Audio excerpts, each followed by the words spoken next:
من ذا الذي ما ساقط ومن له الحسنى فقد محمد الهادي الذي عليه جبريل هبط محمد بشر لا كالبشر بل هو كالياقوت بين الحجر محمد بشر لا كالبشر بل هو كالياقوت بين الحجر محمد بشر لا كالبشر بل هو كالياقوت بين الحجر اللهم صل وسلم على سيدنا محمد والصلاة والسلام على سيدنا محمد وآله وصحبه وسلم تسليما. Nous rendons grâce à Allah subhanahu wa ta'ala. Ya himat al-shaykh uhduri lana bihadha al-mahar wal-na'tafi bi-nuratin ta'ti lana bi-zafari. Nous bénissons le sceau du prophète, à savoir le prophète Mohammed sallallahu alayhi wa sallam. Aujourd'hui, nous allons commencer le commentaire d'une autre lettre de Cheikh Ibrahim Niass radiyallahu ta'ala anhu.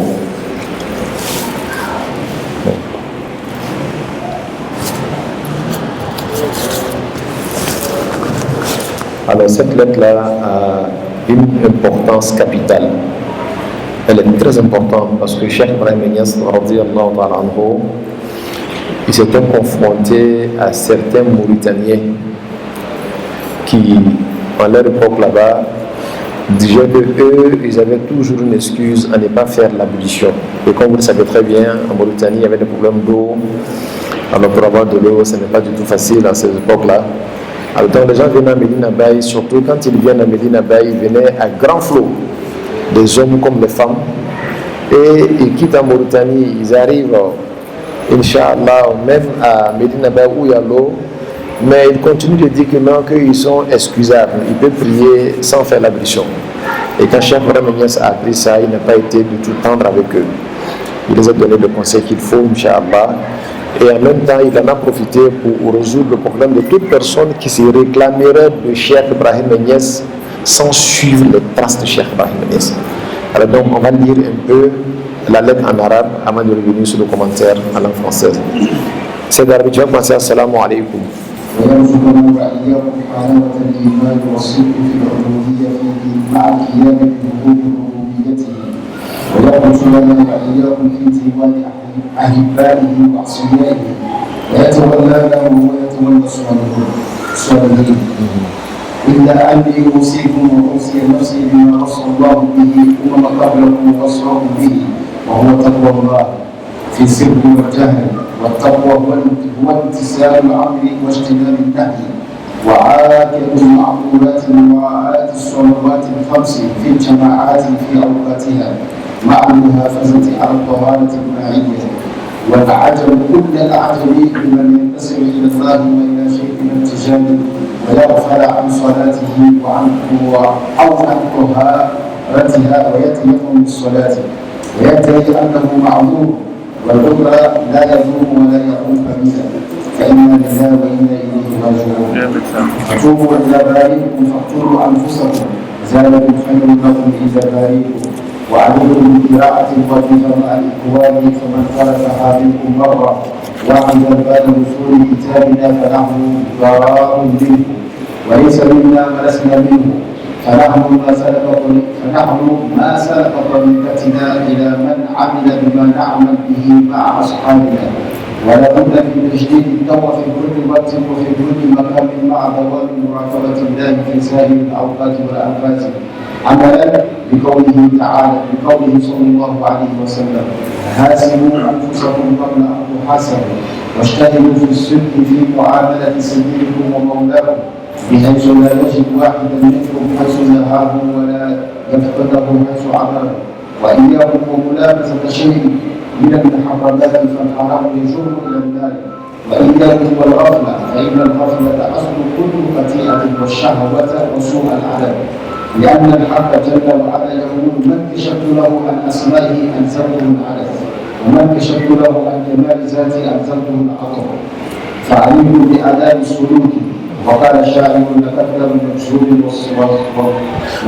المجزوم صحابة مرة ولم يحسن الطاعات ما لا عن الهدى ومن بال مطلوبا فليسع شاكرا والا فتسلموه نحجه الى اوكي بارك الله.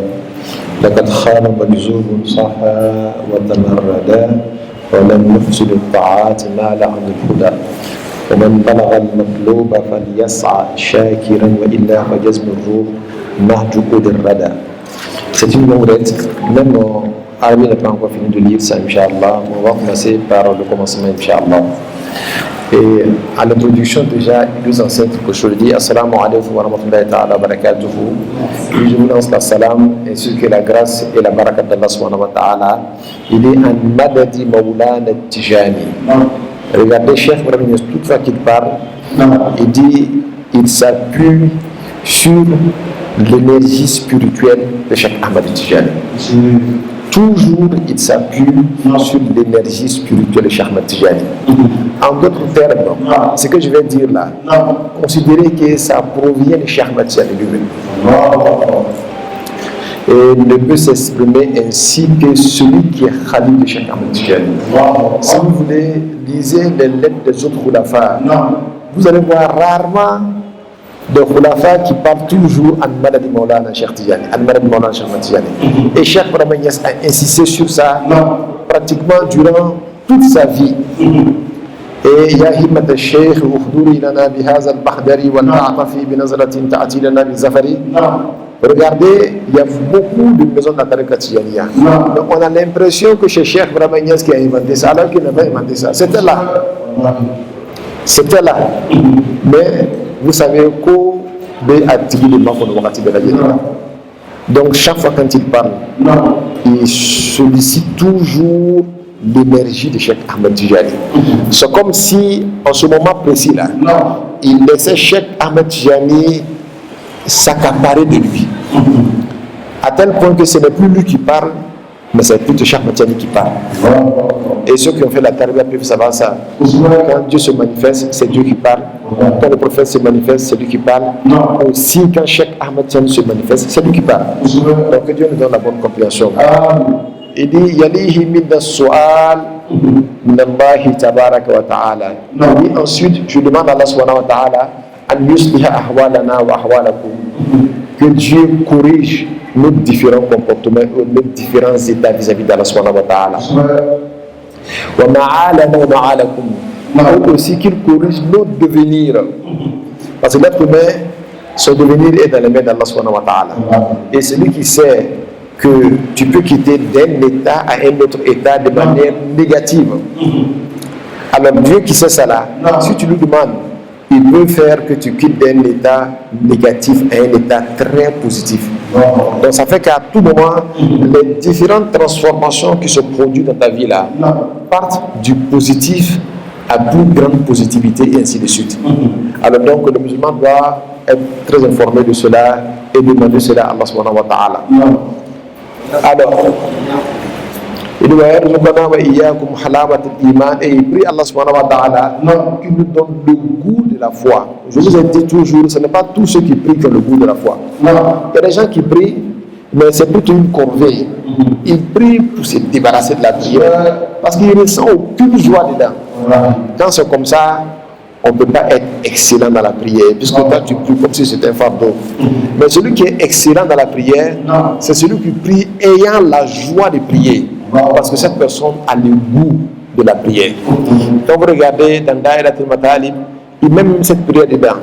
Dieu donne le goût de la prière, de la zakat, du hajj.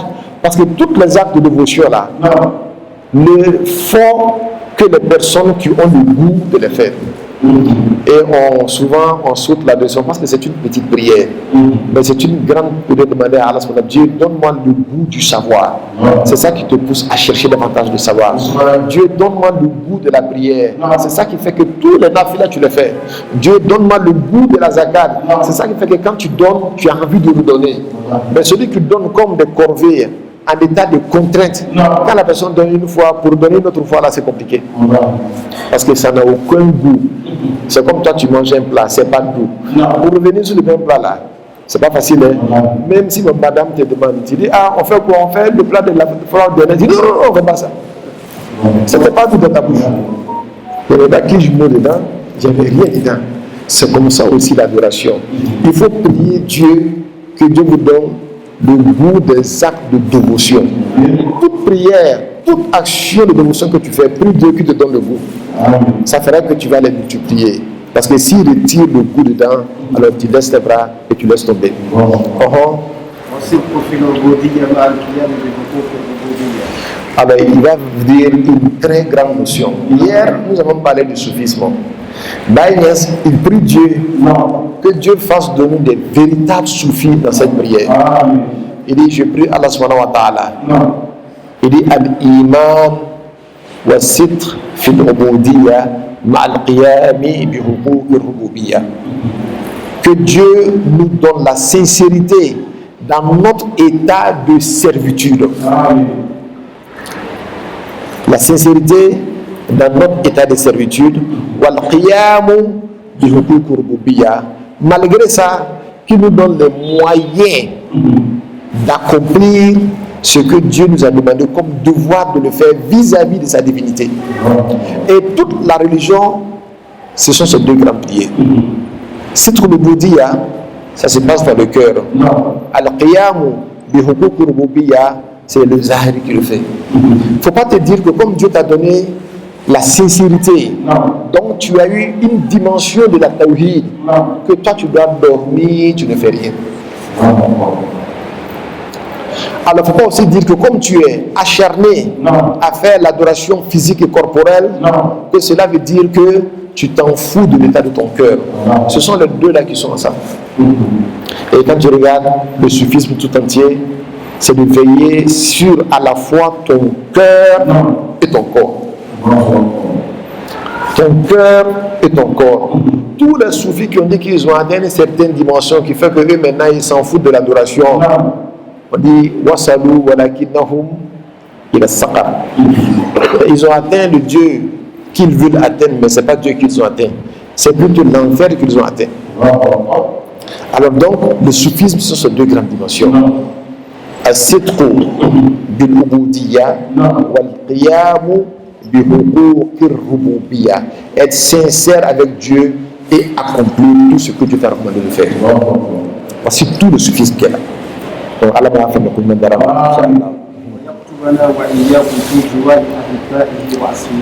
Il prie également Allah subhanahu wa ta'ala qu'il nous inscrive dans la liste de ses amis et de ses awliya. Parce que Dieu, avant même la préscience, il y a des gens que Dieu lui-même a créés et Dieu lui-même, il a jeté la lumière de son amitié sur eux. Et toi tu pries Dieu, que Dieu fasse que tu sois du nombre de ces personnes-là. Souvent ça peut paraître bizarre. C'est comme si Dieu avait déjà prédestiné tout et puis toi tu pries pour cela. Oui, c'est possible. C'est Omar disait Allahumma in kunta ta'lam annaka katabtani indaka shaqiyan famhuhu waqtubni indaka sa'idan. Il dit, oh Dieu, si tu sais que tu es écrit dans la liste que tu as prédestiné, que moi je suis parmi les pervers qui iront à l'enfer, je te demande de l'effacer et écris mon nom parmi ceux-là qui seront heureux et qui iront dans le paradis. C'est-à-dire que même le destin, même là-bas, là, tu peux prier Dieu d'effacer ça. Voilà pourquoi Dieu toujours, le prophète dit, oh Dieu, ce que tu as prédestiné qui est mauvais pour moi là, il faut me préserver de ça. Donc la prière là, la prière demandée à Allah, ça peut même rejeter le destin même. Et Baïnias fait ça dans des doigts, là où il est en train de prier. Donc il prie pour lui et il prie pour tous ses disciples. Ça veut dire que Baïnias, mais il ne te connaît même pas lui qui t'a prié pour toi. Il ne connaît pas Tidjane Ndoye, il a prié pour toi. Jusqu'à maintenant, à ce qu'il connaît Tidjane Ndoye. Maintenant, il nous connaît tous. Inch'Allah, que Dieu nous aide. Et il prie Allah qu'il soit notre parrain. Parce que Dieu, il est le parrain des bons. En d'autres termes, qu'il fasse que nous soyons bons. Parce que Dieu, il est le parrain des bons. Donc, il sera aussi notre parrain. Et quand Dieu est ton parrain, mais tu peux marcher avec le large dos. Tu sais que ton parent là, c'est le gourou. Regardez le fils du roi, comment il marche avec le fils du pauvre. Il n'a même pas la même démarche. Quand lui il marche, il tape bien les pieds. Il a l'argent, ce n'est pas l'argent. Mais le fils du pauvre, quand il marche, c'est comme s'il avait peur même de piétiner la terre. Parce qu'il sait qu'il n'y a rien, même son papa n'a rien. Il suffit que lui il ait un problème seulement pour que tout se croule pour lui. C'est la même chose. Quand tu as Dieu comme ton parrain, tu es fier de ton Seigneur, tu sais que lui peut changer tout par un seul kun fayakun. Mais la plupart des personnes ne tiennent pas compte du parrainage d'Allah subhanahu wa ta'ala. Quand tu es ami de Dieu, il te sera machine. idin siran ala ɲɛ ka tila ka siran ala tala ka jɔnw ɲɛ ala k'an dɛmɛ إلا أني أوصيكم وأوصي نفسي بما وصى الله به الأمم قبلكم ووصاكم به وهو تقوى الله في السر والجهر. Et bien, en dehors de ça, sachez que moi, après m'être conseillé moi-même, je vous donne aussi des conseils. Et ce conseil-là, Dieu l'avait donné aux communautés qui nous ont précédés, qui n'est rien d'autre que la crainte d'Allah subhanahu wa ta'ala. Toutes les communautés qui sont arrivées là, c'est la taqwa. Et le soufisme n'est rien d'autre que la crainte d'Allah subhanahu wa ta'ala. Tout le soufisme là, c'est taqwa, fi zahir wal batin. من حيث يرضى لا من حيث ترضى comme l'a dit Cheikh Ahmed Tijani, la crainte d'Allah subhanahu wa ta'ala. Celui qui craint Dieu, il est heureux. Donc il nous donne le premier conseil, craignez Dieu. Moi-même, Baïnias, je me donne ce conseil-là de craindre Allah subhanahu wa ta'ala. Peu de personnes sont ceux-là qui, après avoir conseillé les autres, se conseillent elles-mêmes. Baïnias commençait toujours par lui-même. Nous ne sommes pas derrière n'importe qui. Donc, tâchons d'être exemplaires. والتقوى وامتثال الأمر واجتناب النهي وعاقب المعروفات. Crainte d'Allah subhanahu wa ta'ala, comme nous appelons la crainte d'Allah, c'est observer tout ce que Dieu a recommandé et s'éloigner de tout ce que Dieu a interdit. Et de toutes les actions de taqwa, la plus importante est de wa'aqadul ma'amurat, de toutes les recommandations, mura'atu salawatul khams, c'est veiller sur les 5 prières quotidiennes. Fil jama'at, en communauté, wa fi awqatiya, et dans leurs heures que Dieu les a recommandé de faire. Inna salata kanat ala al-mu'minina kitaban mawquta. La prière doit se faire à l'heure. Et cela, l'heure de la prière est dynamique, c'est pas statique. L'heure de la prière est dynamique. Mais l'heure conventionnelle dans un quartier, ça peut être chez nous ici, jour, on le prie à 13h30. Dans d'autres mosquées, le prie à 13h. Tout ça, c'est l'heure. Le musulman doit tout faire pour faire sa prière à les premières heures.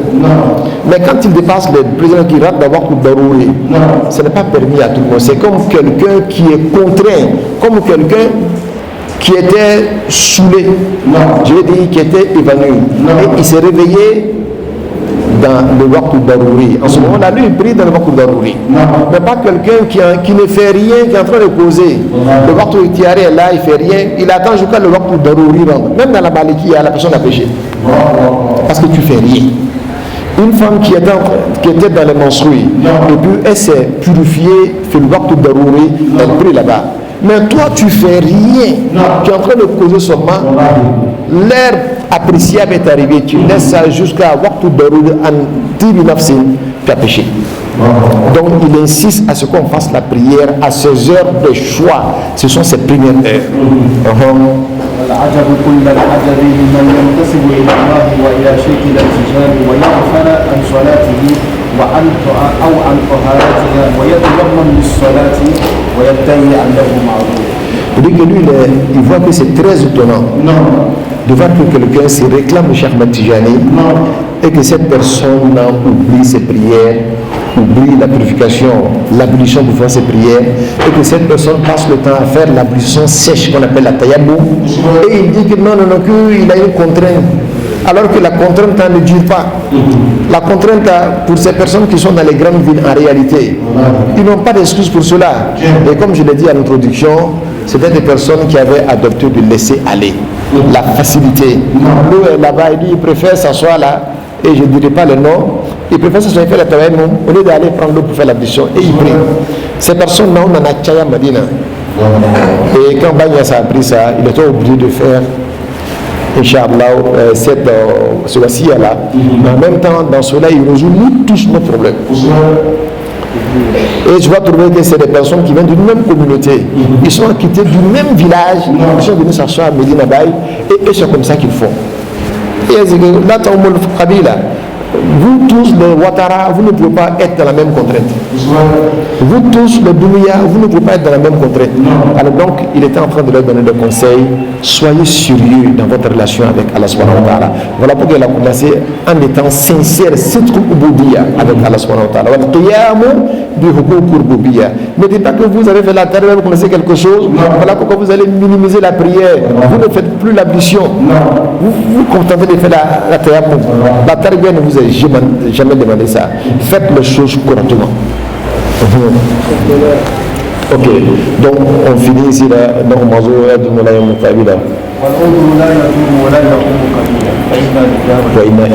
Tellement c'est grand bagnas de inna lillahi wa inna ilayhi raji'un.